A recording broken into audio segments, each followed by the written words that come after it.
الحمد للہ وحدہ والصلاۃ والسلام علی من لا نبی بعدہ، اما بعد۔ کیو ٹیلی ویژن دیکھنے والے تمام ہی ناظرین کو پوری دنیا میں جہاں جہاں ہماری اس وقت یہ ٹرانسمیشن دیکھی جا رہی ہے، عامر لیاقت حسین کا پرخلوص السلام علیکم۔ آئیے اپنی اصلاح کریں۔ ناظرین کرام، ہمارا یہ پروگرام ہے اور آج 19واں روزہ لگ چکا ہے، یعنی صبح سحر سے ہم 19ویں روزے میں داخل ہو جائیں گے۔ دیگر ممالک میں 20واں روزہ اختیار کیا جائے گا۔ ناظرین کرام، بس یہ 2 شبیں اور ہیں اور اس کے بعد مغفرت کا عشرہ بھی ہم سے رخصت ہو جائے گا۔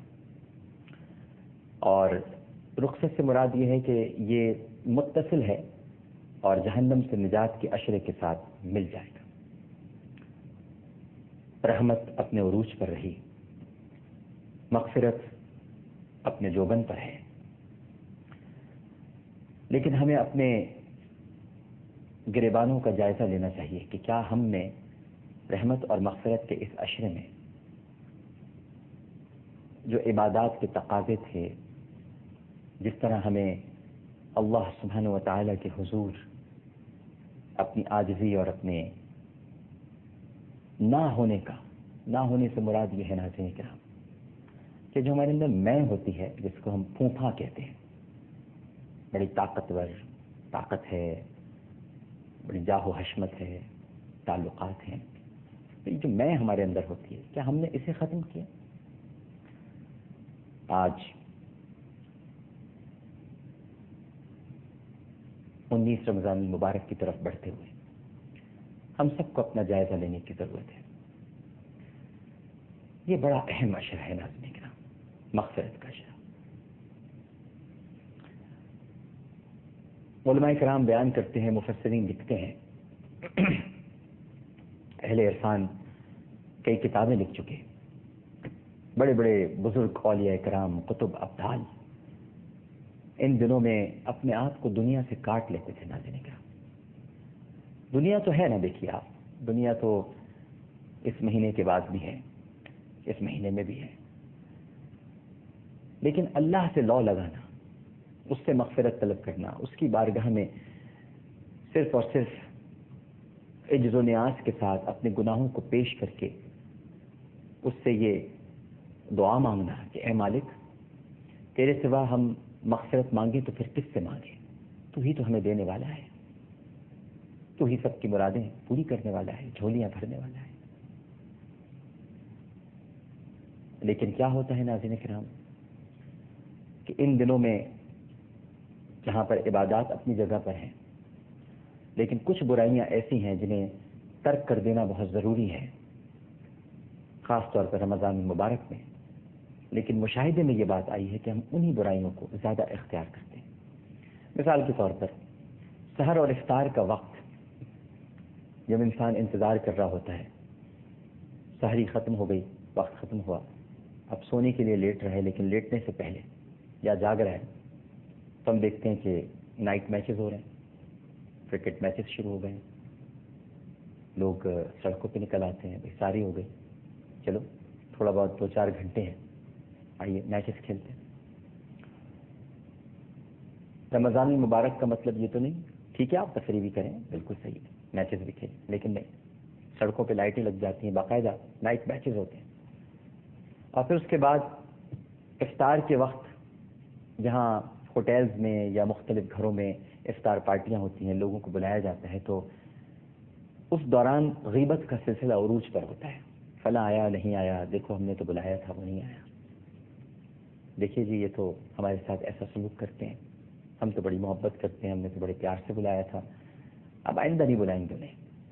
یہ بس ہم برائیاں شروع کر دیتے ہیں۔ یا کوئی آ گیا ہے تو پھر اس کی طرف اشارے کنایوں سے کہہ رہے ہیں یہ بھی آئے ہوئے ہیں یہاں پر، اچھا ان کو بھی بلایا، سنا نہیں ان کے بارے میں کیا؟ یعنی غیبت، چغلی، پیٹھ پیچھے برائی جتنی شدت کے ساتھ ہم اس مہینے میں کرتے ہیں، جبکہ اسی سے سب سے زیادہ روکا گیا ہے۔ ویسے بھی صرف اس مہینے کی بات نہیں، تو ماہ مقدس ہے، یہ تو رمضان المبارک ہے۔ اور پھر مغفرت کا عشرہ، جہاں سوائے مغفرت کے ہمیں یعنی کچھ طلب کرنے کے لیے وقت کہاں سے آ گیا؟ پھر دنیا داری اپنے عروج پر ہوتی ہے. چلیے دنیا داری بھی ٹھیک ہے کسی حد تک، لیکن دنیا پرستی ہو جاتی ہے. غریب رشتہ داروں سے ملنا درکنار ہو جاتا ہے. وہ بیچارے آتے ہیں. ظاہر ہے میں نے ناظرین کرام جو بھی بات آپ سے کہہ رہا ہوں، اور یہ میں نے بڑے مشاہدے میں دیکھی ہے بات کہ غریب رشتہ دار آتے ہیں تو بہت سر جھکا کے، بہت چپ چاپ آ کر ان دنوں میں چپ گھر میں آ کر بیٹھ جاتے ہیں کسی کونے میں، کیونکہ پورا سال وہ نہیں آتے. اور جیسے ہی وہ آتے ہیں تو اندر سے بیگم صاحبہ اپنے شوہر سے کہتی ہیں وہ آ گئی ہیں تمہارے فلاں دور کی رشتہ دار، زکوٰۃ کے لیے آئی ہوں گی. ظاہر رمضان کا مہینہ ہے، زکوٰۃ دو میں، زکوٰۃ کے لیے بیٹھی ہیں.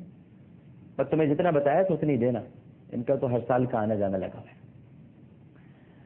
یہ وہ تو سنتی نہیں ہوں گی، لیکن اور کوئی سنتا نہیں ہوگا، لیکن اللہ تو دیکھ رہا ہے نا، اللہ تو سن رہا ہے.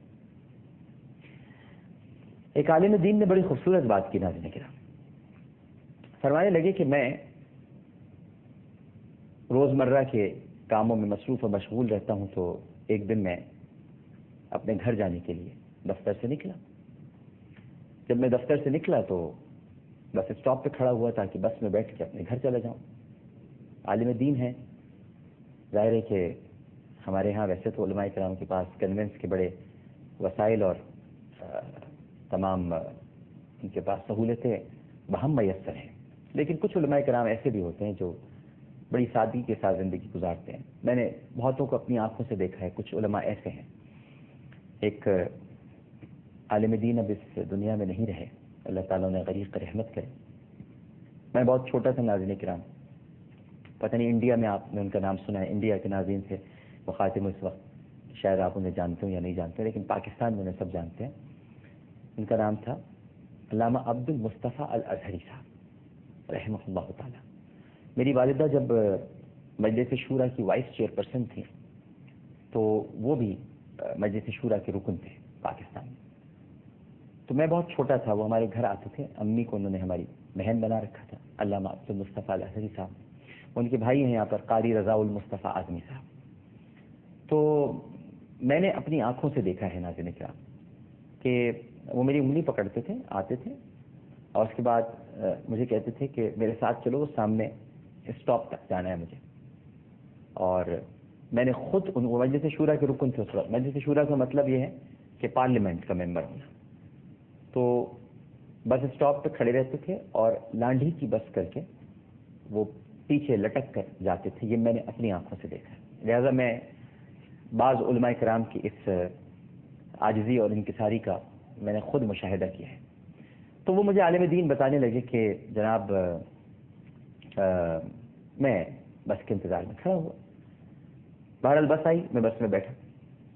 جب میں اندر داخل ہوا بس کے تو کچھ نوجوان بیٹھے ہوئے تھے اور انہوں نے میری بزرگی کا خیال فرماتے ہوئے میرے لیے سیٹ خالی کر دی. میں بیٹھ گیا. آگے دو لڑکے بیٹھے ہوئے کسی عالم دین یا کسی بھی مذہبی شخصیت کے بارے میں کچھ بری باتیں کر رہے تھے. کسی مسجد کے شاید وہ امام تھے یا خطیب تھے، ان کا نام لے کر وہ گفتگو کر رہے تھے کہ وہ ایسے ہیں ایسے ہیں ایسے ہیں. فرمانے لگے وہ عالم دین کہ میں نے کچھ دیر تک تو گفتگو سنی، لیکن میں اس سننے میں یعنی سننے کے گناہ میں شامل نہیں ہونا چاہتا تھا. لیکن وہ گفتگو کر رہے تھے اور یہ رمضان کا ہی مہینہ. جب وہ کچھ لمحے گزرے تو پھر میں نے انہیں ٹوکنے کے لیے کہا کہ بیٹا آپ کیوں کسی کی برائی کر رہے ہیں؟ تو انہوں نے کہا کہ بڑے صاحب ان میں تو یہ برائیاں ہیں موجود، اس لیے ہم بتا رہے ہیں. تو انہوں نے بڑا خوبصورت ان سے سوال کیا جس میں سب کچھ چھپا ہوا تھا. انہوں نے پوچھا کیا بیٹا آپ نے اپنی آنکھوں سے دیکھا ہے کہ ان کے اندر یہ برائیاں ہیں؟ انہوں نے کہا نہیں، آنکھوں سے تو نہیں دیکھا ہم نے، ہمیں کسی نے بتایا ہے.